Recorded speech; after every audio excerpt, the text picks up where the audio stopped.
Letters of Hope is a political drama with the events in the movie taking place around June 16, 1976. Here's a quick synopsis. Set in 1976, apartheid South Africa, Letters of Hope tell a story of a 16-year-old Jeremiah who really wants to be a policeman and can't understand why his father won't let him. His father is the local postman and expects Jeremiah to follow in his footsteps.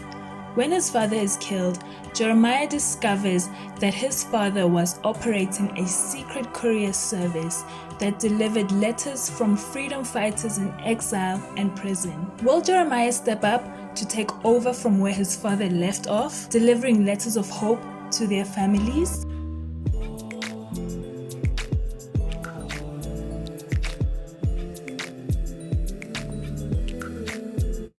Letters of Hope centers around our leading man, Jeremiah, and his short, very short, coming-of-age journey. When I first watched it, I had no idea what to expect.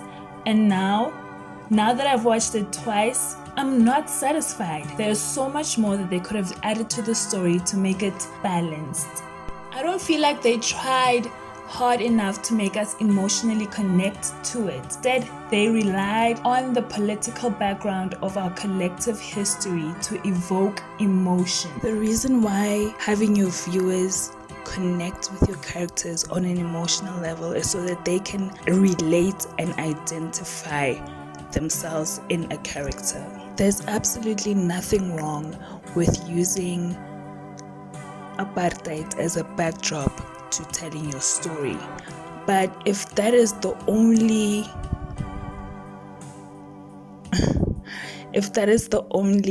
storytelling tool that you use to emotionally connect your viewers to the characters, it's lazy writing. It's almost as if you are taking a page from the ANC playbook that they use every election year. I only have two problems with Letters of Hope.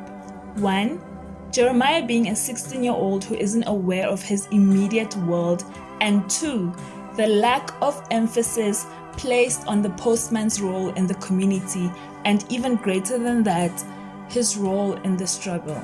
Let me quickly break down Lendaba Yebos because its importance leads into the issue I have with Jerry and what I think is the overall lesson of this movie.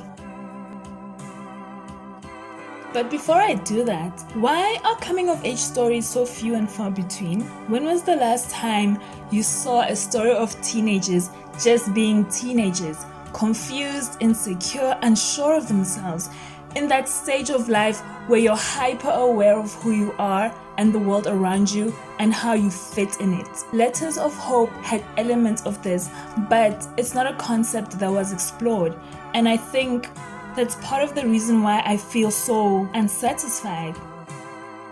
Sharp, let's get into the post office. What an important role.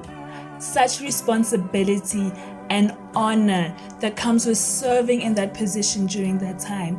To carry the hopes of a community, messages for survival, and sometimes being the bearer of bad news must have come with immense pressure. Let me repeat. As a servant of the people during that time, a responsibility as great as being the postman must have been unbelievably heavy to carry. Not only are you a beacon of light, you are also on the most wanted list. I would have loved if we saw a bit more of the job description. The opening scene when Jeremiah's father reads a letter to a mother okodle umntana was powerful. Why didn't we see more of that? More of how families anticipated his arrival only for him to walk by them because they didn't have any mail. Or the sadness that washes over his face as he has to comfort another widow who received bad news through the mail. Why didn't we see mothers arguing with him in vain because their teenage sons decided to join the struggle? And then there he is, having to battle and reconcile in his heart how his son, wants to join a force that's hell-bent on destroying the very community he's serving. We never saw any of that. Why didn't we see the MacGyver tactics he used to evade the police? Why didn't we see how, after a long day of having to be empathetic and keep a professional distance, he shares a tender moment with his family, with his wife? I'm not nitpicking.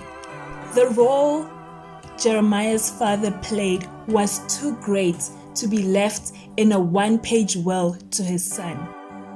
And then to expect him, his 16-year-old son, Jeremiah, who's clearly not prepared for this role, to expect him to go out into the world fulfilling his duties with the only instructions: red means danger, delivered to Thomas, and blue means hope, delivered to house number. What was that? Are you not embarrassed? This is really embarrassing. We didn't see the pastor again. The same pastor who delivered the letters from prison to Jeremiah's father. He could have helped guide Jerry in his new position. They really took out the father figures and left Jerry to his own devices. Clearly, he didn't know that not everyone is a friend. This brings me to my second point. Jerry is a 16-year-old in 1976 and he doesn't know how to move in the world he lives in? Really? I mean, how is he not aware of anything? For me, it was in the way that he moved, how naive he was.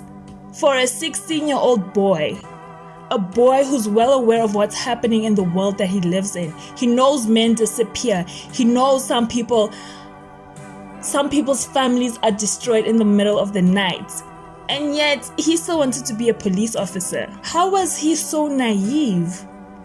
It almost seemed as though his parents sheltered him. Something about Jerry's dream and the reality of the world he lived in didn't click for me. The way his father, a man I would describe as working in a communications industry, didn't communicate with his teenage son was so triggering.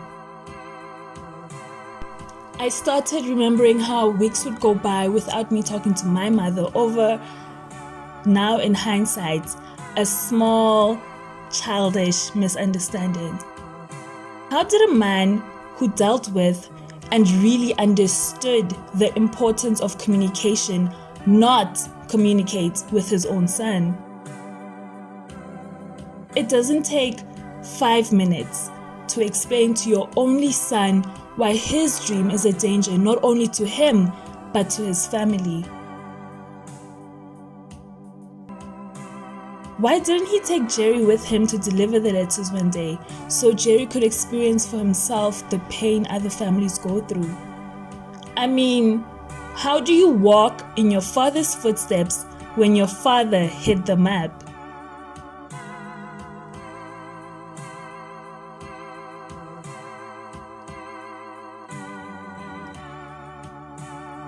At its core, this is a story about relationships. The relationships we have with the people in our lives are our most valuable assets. They shape our worldview, our understanding of ourselves, hopes and dreams, our fears. Through our relationships, we learn how to become better versions of ourselves.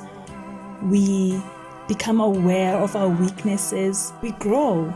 Our relationships are essential, and in one way or another, everything we do is because of a relationship that we have in our lives.